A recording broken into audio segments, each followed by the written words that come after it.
اولا لابد انه يكون عندك حساب بمنصه البنكه. الا ما كانش عندك ممكن تسجل بشكل مجاني. بعد دخول الحساب كنتوجهوا لجيستيون دو كونت. كيف ما كنشوفوا فالصفحه الرئيسيه مقسمه الى 3 اجزاء. الجزء اللي كاين على اليسار فيه الاشعارات اللي كيعطيك مجموعه من الاشعارات والنوتيفيكاسيون المفيده جدا. الجزء الموجود في الوسط كيعطيك لي شيك اللي غادي تخلصوا هذا الاسبوع، كيعطيك مجموعه المبالغ. من بعد كيعطيك اليوم الحالي بالاخضر، الشيكات اللي غادي تخلصوا في اليوم الحالي التوتال ديالهم، وكذلك الشيكات والكمبيالات اللي غادي تخلصوا في قادم الايام. كيف ما كتشوفوا فكيعطيك بجانب كل شيك او كمبياله عدد الايام المتبقيه. في الجانب اليمين كاين لي ستاتيستيك. كيف ما كنشوفوا اون سيركولاسيون مجموع مبالغ الشيكات اللي باقي غيتخلصوا بعد اكثر من اسبوع. اشيونسي غيتخلصوا في اقل من اسبوع. ايشي هما الشيكات والكمبيالات اللي داز عليهم التاريخ، وديكيسي هما اللي ديجا تخلصوا. ملي كنضغطوا على كالندريي كيعطينا واحد اليوميه اكبر، يعني ماشي غير اسبوع، فيها اكثر من اسبوع، فيها يعني جميع الاشهر ديال السنه. كتظهر بهذا الشكل اللي كتبين لك لي شيك ولي زيفي اللي مازال ما تخلصوا بالاصفر ولا تخلصوا بالاخضر. ممكن تضغط على اسبوع باش يبين لك غير الاسبوع الحالي، ممكن ترجع للشهر، ممكن انك تنتقل بين اشهر السنه باش انك ملي تعمر شيك او كمبياله لاحد الزبناء تفادى انك تعمر تاريخ اللي فيه ديجا اون شيك ولا اون ليفي غادي تخلص، باش ما يكثرش عليك المبالغ اللي خصك توجد في نفس النهار. الصفحه اللي كتبين التفاصيل ديال لي شيك ولي زيفي هي شيك ايفي ايمي. كيف ما كنشوفوا فيها نفس الاحصائيات الموجوده في الصفحه الرئيسيه، والترتيب ديال لي شيك ولي زيفي اللي كتظهر في الصفحه كتكون على حساب شحال بقى لا دات ديشيونس، يعني شحال من يوم بقى لهم باش تخلص. كيف ما كنشوفوا هنا داز عليه 11 يوم، داز عليه 6 ايام. هنا الشيك اللي غيتخلص اوجوردي.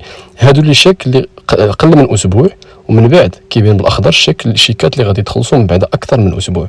وفي الاسفل كيكونوا لي فالور اللي ديجا ديكيسي ولي فالور اللي انولي. كما كتشوفوا في هذه الصفحه كيعرض لك اول حاجه لي نيميرو تشيك، النوع ديالهم، دات ديليفرونس، لي بينيفيسيير او المستفيد، المبالغ، لي شيونس كما قلنا سابقا. وهنا في حاله بغيتي تخلصوا ولا بغيتي تانوليه الحاله، وممكن ترفق صوره بالشيك او الكمبياله. والجميل في هذه الصفحه هو امكانيه البحث ما بين جميع الشيكات والكمبيالات على مثلا اللي عمرتهم لشخص محدد. مثلا نديروا اطاف اللي هي سوسيتي اطاف، كنديروا بحث كيظهر لنا هنا جميع الشيكات والكمبيالات اللي عطينا لهذه الشركه، لي اون ديكيسمون، اون سيركولاسيون، ايشي، ويعني جميع التفاصيل. ممكن انه نضغطوا على اكسبورتي اكسل ونصيفطوها لذاك الزبون. الا سولنا مثلا على شنو هما لي فالور اللي باقي اونكور بيناتنا، كتشوازي اونكور وكتضغط عاوتاني على اكسبورتي اون فيشي اكسل وكتصيفط عليه. ممكن انك كذلك دير ديكيسي. كيف ما كنشوفوا ما كاين حتى شي فالور ديكيسي بيننا وبين هاد الكليان.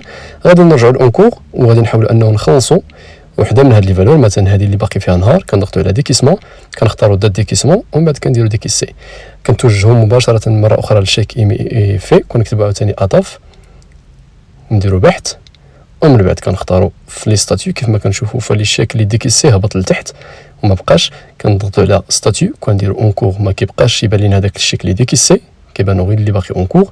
ملي كنديروا ديكيسي غوشيرش كيطلع لنا لو شيك بوحدو. كيف ما كنشوفوا في هذه الحاله ممكن كذلك انه نبحثوا في الشيكات بالنوع ديالهم. مثلا شيك كتظهر لنا الشيكات بوحدهم ديال السوسيتي اطاف.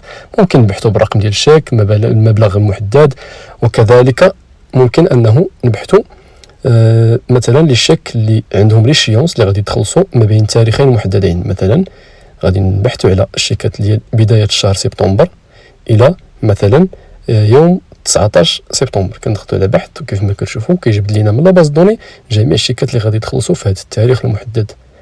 ممكن كذلك انه نديروا من بدايه الشهر لنهايه الشهر، وغادي نشوفوا انه الشيكات غادي تزادوا، وكذلك لي زيفي. ممكن انه نفلتريو نديروا مثلا الشيكات اللي غادي اللي ديجا تخلصوا في هاد لا بيريود. كيف ما كتشوفوا عطانا لي دو شيك اللي تخلصوا فيه.